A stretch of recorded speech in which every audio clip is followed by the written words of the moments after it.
The reconciliation form is the fourth required trust account record you must maintain. It allows you to complete the required three-way reconciliation of the account journal, the individual ledgers, and the bank statement monthly. The State Bar offers a one-page form that you may use, which works with any record-keeping system. Let's take a tour of the reconciliation form. The information in the gray boxes at the top won't change from month to month. Once you enter it, you can save a new copy of the form as your template. Then, each month, save a new version of the form from your template and select the month and year of the reconciliation in the blue boxes and enter the reconciliation date, which is the last day of the bank statement period. Next, gather all the documents you'll need. 3 documents must be up to date before you begin the reconciliation: the account journal, all individual ledgers, and the bank statement. You will also need to prepare one or more worksheets to assist you: a client ledger summary, a list of outstanding deposits, and a list of outstanding disbursements. There are 3 sections to the reconciliation form. Section 1 relates to the trust account journal balance. You enter the account journal balance as of the reconciliation date, which in our example is $2,380. Then, answer the related compliance question.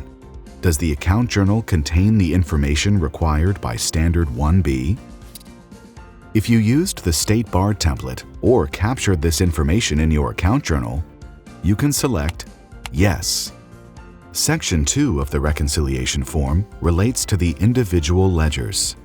First, enter 2A, the total amount of all client ledger balances as of the reconciliation date. We calculate this total by preparing a client ledger summary of all client names with their client ledger balances. In our example, we only have one client, so we'll enter their balance. Do all client ledger balances have a positive or zero balance? A negative balance could indicate a calculation error, or worse, client funds have been misappropriated. In all circumstances, you must investigate and take corrective action. The second question asks, does each entry contain the information required by Standard 1B? If you used the State Bar template or captured this information in your client ledgers, you can select Yes.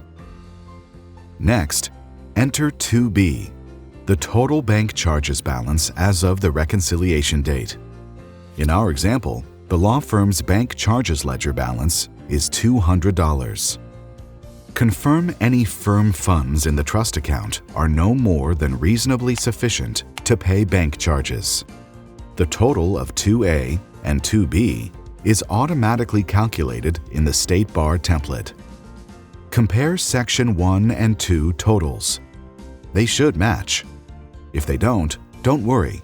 This is exactly the purpose of the reconciliation process, to find and correct any errors in your bookkeeping.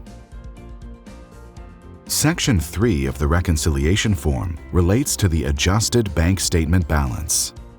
We begin by accounting for every transaction that hasn't yet cleared the bank. Every unreconciled transaction is either an outstanding disbursement or an outstanding deposit. Let's say check number 1000 for $320 payable to South County Superior Court hasn't yet cleared the bank. We add the transaction to the list of outstanding disbursements. Add all remaining outstanding disbursements to the list and calculate the total.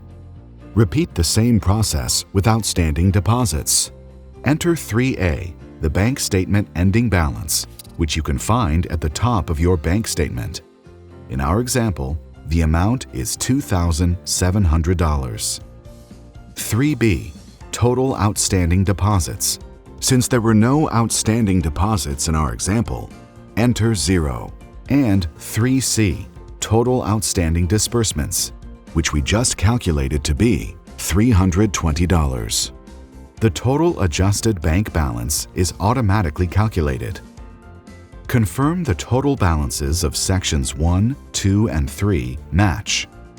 If they do, you have successfully reconciled your trust account. If the balances for 1 and 2 match, but the balance for 3 does not, compare your account journal to the bank statement to find the error. If you discover an error in your records, you will add entries to correct the error in your records and update the amounts in the reconciliation form. If you are the preparer, sign the form, attach the record-keeping documents used to prepare the reconciliation, and send it to the supervising attorney to review. If you're an attorney doing the reconciliation yourself, you're done. Simply sign the reviewing attorney certification and save to your files.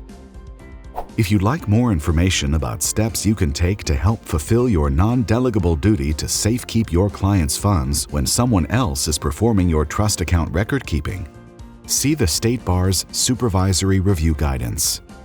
For more in-depth information about trust account record keeping and reconciliations, you may take the State Bar's Practical Trust Account Reconciliation course.